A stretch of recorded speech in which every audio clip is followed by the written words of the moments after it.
I would say there were more consumer facilities, amenities. There were more restaurants.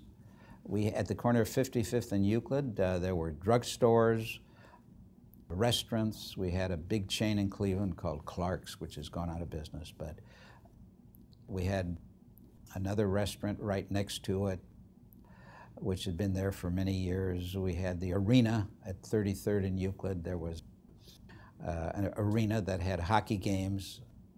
When Cleveland had a hockey team, box fights, box fighting, and parking lots, and there were just things going on. It wasn't the industry that changed so much as it was the fact that as the neighborhood thinned down, the amenities started disappearing.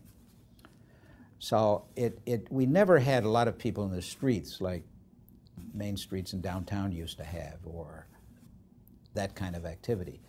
But we did have dry cleaners, shoemakers, retail kinds of facilities for the employees who worked here in this neighborhood. And as they left, those amenities started to disappear. When we talked to people who were moving out, which I didn't do that much, but occasionally I was part of a conversation, some of their people didn't feel safe and they wanted to move to other areas. That led, of course, to some concern on our part, because we had about, I'm going to say, 500 people working at 46th and Euclid, Prospect area.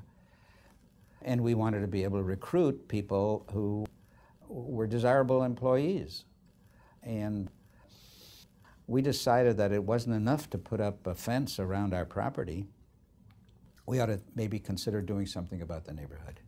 So that started in a conversation in our own shop, and it led to my convening a small group of other business leaders in the community, and that was the beginning of MidTown. Overnight, we had a storefront that we made a sort of a police substation. And of course, we have our own security now.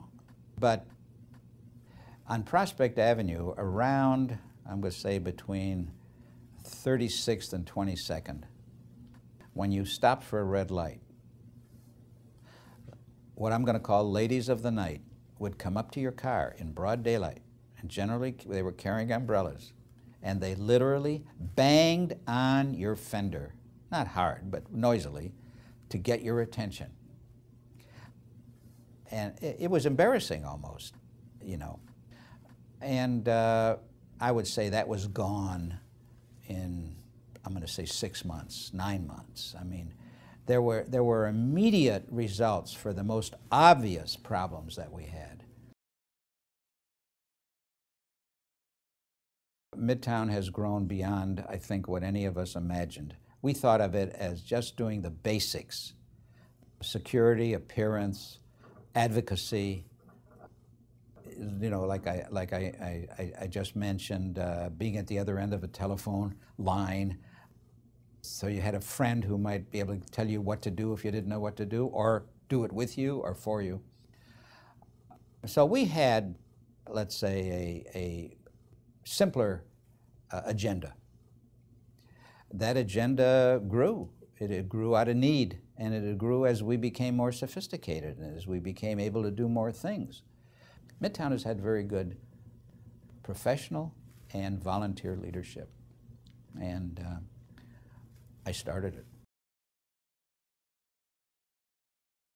Cleveland went from being very heavily involved in heavy industry, I mean, making steel, that's about as heavy as industry gets, to a period where we now are, our largest employer is a health industry. Cleveland Clinic, I think, is the largest employer, and I believe University Hospitals is the second largest employer. So whereas heavy manufacturing was where our people were working, our largest employer today is health. And between health, financial services, business services of all kind, legal, consulting, and maybe the arts. Cleveland is slowly transforming, and some of the vacuum, not all, some of the vacuum is being filled by these new things I've just mentioned. What I think is going to happen is the unpredictable. The word is serendipity. And something's going to happen. And I don't know what it is, but eventually Cleveland is going to be a boom town again, in my view. We've got the lake. It's just, there are so many reasons why living in Cleveland is good. We just don't have the job creation. When that happens, Cleveland's going to be the next Hollywood.